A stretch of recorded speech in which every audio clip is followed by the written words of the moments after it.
boats at this racecourse combine bursts of speed with hair-raising turns. Boat racing is one of the few legal forms of sports betting in Japan. This venue is a heady mix of anticipation among spectators and the roar of the engines. From seasoned gamblers to novices, everyone believes they have a chance of winning big. One day I won €220 by betting 60 cents. Yet I thought to myself, why didn't I bet €2 or €3? Even when you win, you have regrets. It's hard to estimate how much I've lost, but it's probably equivalent to the price of a house. These men say gambling's a harmless pastime they enjoy a few times a month, and some admit they've been coming here for over 30 years. But for others, an innocent distraction can turn into a dangerous addiction. About 3 million Japanese people are thought to have experienced a gambling addiction at some point in their lives.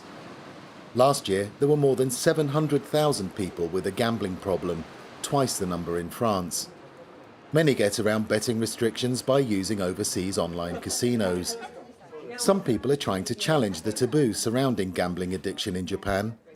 On a Sunday in Tokyo, addicts meet at this hall, with some accompanied by family members. One day, €14,000 went missing from our joint account. I grilled my husband and he confessed that he had spent it on gambling. I did some research and decided to come here today. I'm so addicted to gambling that it's causing financial problems.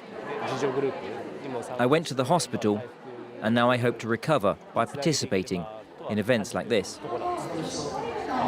20 years ago, Noriko Tanaka and her husband would spend €14,000 a day on boat races or in illegal casinos. For a decade, they struggled to pay their bills and even skipped paying their children's school fees. When I realized that my past mistakes could help someone else, that's when this traumatic experience began to ease for me. Tanaka found a solution with the support of other gamblers in recovery. She still attends these group sessions, knowing that her addiction can resurface in a country where gamblers are tempted at every turn. The most important thing is to understand that you need to ask for help to solve the problem. When a person hits rock bottom, that's when we can convince them to connect with an association. Despite official resistance to many forms of gambling, not least because of its association with the underworld, one continues to thrive: pachinko. Pachinko parlors, where customers play a kind of vertical pinball machine, sprouted up after the war and can still be found all over Japan. At its peak in 1994, the sector was valued at €27 billion, several times the value of construction projects that year. In 2021, it was still worth more than tourism and dining out. Pachinko gets around strict gambling laws by offering tokens to winners that can be exchanged for cash off the premises. In the past, that meant dealing with Yakuza gangsters. You won 500 yen worth of cigarettes. So the Yakuza would give you 300 yen for those cigarettes in cash.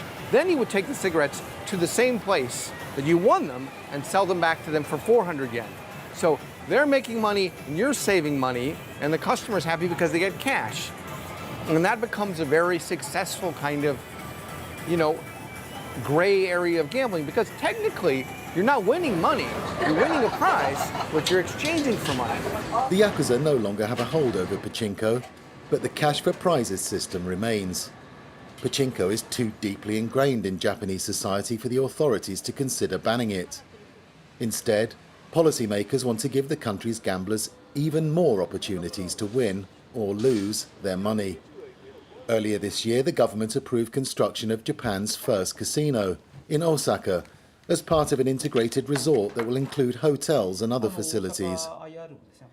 The complex will create 15,000 jobs when it opens in 2029 and will have an economic knock-on effect worth €8 billion a year. We have devised new laws to ensure that this will be the world's safest and most secure casino. You can see how thick this is. The project must be clean, and that means keeping gangsters away. We will strictly monitor the identities of all customers, and the admission fee will be set at about 40 euros to discourage addicts. Customers will be able to visit the complex up to 10 times a month, another measure authorities hope will deter problem gamblers. Japan has finally lifted its ban on casinos, but it's still a long way off becoming the Las Vegas of the East.